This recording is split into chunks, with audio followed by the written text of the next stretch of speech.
I give this 6.5 out of 10. Hi guys, what's up? Welcome back to my channel. My name is Els and I'm so excited for today because I'm finally doing my summer reading wrap up. I read 13 books this summer. Without further ado, let's get started. Got my book journal and my Goodreads out, so I'm ready. Alright, so starting off strong, I read Reckless by Elsie Silver. This is, I think, the 4th or 5th book in the Chestnut Springs series. Oh my gosh, I adored this book so much. I loved the characters. I loved Theo and Winter, and Fifi was so cute. The only thing I really didn't love about this book was that Theo was a little too perfect and I would have loved to see more of an arc, but everything else just felt so like authentic. Like they felt like real people that I could like love. So adored this book. I love Elsie Silver. All right, next I kind of took a turn and I read The Kiss Thief by LJ Shen. I didn't love this book. First of all, look at the dimensions of this thing. Like, look at how weirdly sized it is. I hate that. This book was set in Chicago and it is a forced proximity, arranged marriage, mafia book. And I didn't really love it at all. So my main qualms with this book, first of all, I'm from Chicago. Like, I am from the city of Chicago. I live in the city. You can tell LJ Shen has actually probably never been to the city of Chicago, which sucks. And also, the main characters, oh my god, I hated them both. And I was not rooting for their romance. I wanted them to break up the whole time, which is not something that I look for in a romance novel. The next book I read this summer was King of Greed by Anna Huang, and I actually usually don't like Anna Huang's writing. I've read 3 of the books in the Twisted series and I didn't like any of them. And so I don't know what compelled me to pick up this one, especially because it's the 3rd book in a series, but I actually really liked this one. Will I read the other books in the series? Probably not, because just the characters, plots, tropes like didn't really speak to me. This one, though, was unlike any book that I've ever read. It's a second chance romance where the 2 main characters have been married for a while, but she wants a divorce and he tries to like win her back because he realizes that he actually does still love her. I really liked this book. It was so good. It had like flashbacks when they first met and were first dating, and then it would go to like now. The character development was good. I liked both characters a lot, and the pacing was good because usually books like this feel really rushed. So good job, Anna Huang. Next, I read Behind the Net by Stephanie Archer. And this book honestly was not memorable at all. If it weren't for my book journal, I wouldn't have anything to tell you about this book. So do with that information what you will. I didn't love it. I loved the characters and I loved the mental health representation. It just felt so incomplete. And the pacing was weird, the grammar was weird. I really don't have much else to tell you about this book, so. Right, and next I read Hopeless by Elsie Silver. This is the final book in the Chestnut Springs series, and it was so bittersweet because I really didn't want it to end, but like, this is a book about Beau, who, you know, he's been like kind of alluded to or like a side character in a lot of the other books. And so we've just been kind of waiting for his story. And so it was so exciting to finally get it, but also sad because that meant that the series was over. I really liked this book a lot. I loved both of the main characters. The pacing felt really good. Even like the cheesy moments I was into, because usually if it gets cheesy, I'm like, ugh. But this was just so perfect. I loved it. All right, I finally caved and I read Fourth Wing by Rebecca Yarros. I love Rebecca Yarros. She has written a lot, and I have loved pretty much everything she's written. And this was a complete shift from everything else that I've read from her. This is, I think, her only fantasy series, and oh my god, it was so good. I'm always like dubious about starting a new fantasy series because it's just a lot to like get yourself involved in a new world and like learn all these things, and I'm like, ugh. If it's not worth it, then you just wasted so much of your brain power and your time and your energy.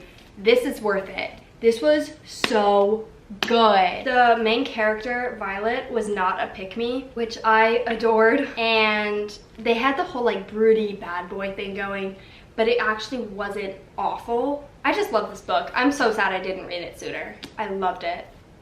And of course, because it was already out, I had to read Iron Flame next. This is the next book in that series. I loved this book. It is absurdly long. I think it's like 600 something pages. Like, it is a big commitment to read it, and every page was worth it. Every page felt intentional. It never felt like it dragged on or it got slow or boring. So if you haven't yet and you like fantasy, read this series. It's so good. So next I decided to pick up the first book in Elsie Silver's new Rose Hill series, Wild Love.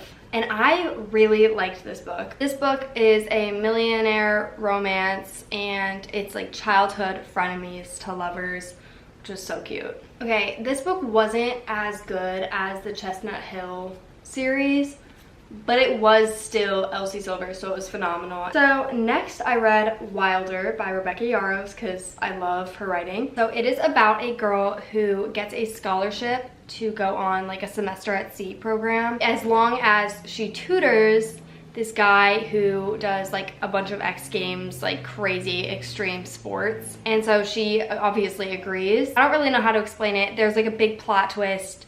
It's kind of got this like mystery thriller action vibe. I really liked it. It wasn't my favorite book by Rebecca Yarros, but it was still good. Next, I took a big turn and I read In Cold Blood by Truman Capote. I still don't know if it's pronounced Capote or like Capote. I don't know. Oh my god. This is a very heavy book, very dense, very hard to read.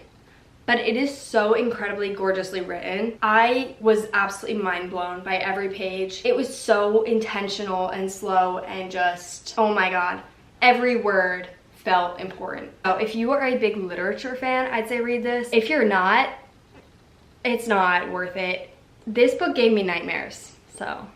Next I read Girl in Love by Jay Crownover, I think, and obviously Rebecca Yarros. This book was alright. First of all, it's like 200 pages.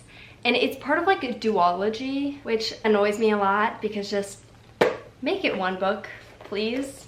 Just have a part 1 and a part 2. Because why is this 200 pages?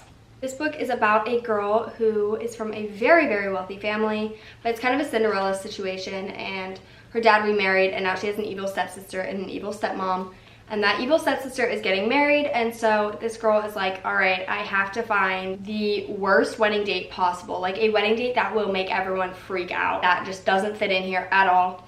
And so she goes and she finds this like military guy who's very like rough, and obviously they end up falling in love, and it's really cute. I didn't love it that much. All right, next I read The Ballad of Songbirds and Snakes by Suzanne Collins. I've been meaning to read this one for actual years, like since it came out, and I just haven't had the time, and I just finished it a few days ago, and oh my god, this book was so good. I loved the writing, and I loved how like it really did explain so many things from the original series. I loved the grammar. I loved like the descriptions of things was all just so good.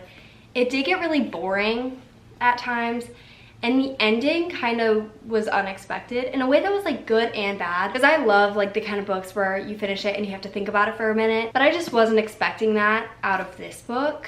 So yeah. And my final book that I read was actually on the Kindle. This was the first time I've ever read a book on a Kindle, and so I don't know if that impacted my reading experience or what, but I read The Brightest Light of Sunshine, and I was looking forward to reading this book so much. It's been on my TBR for a really long time because it's big on Booktok, and wow, I did not like this book at all.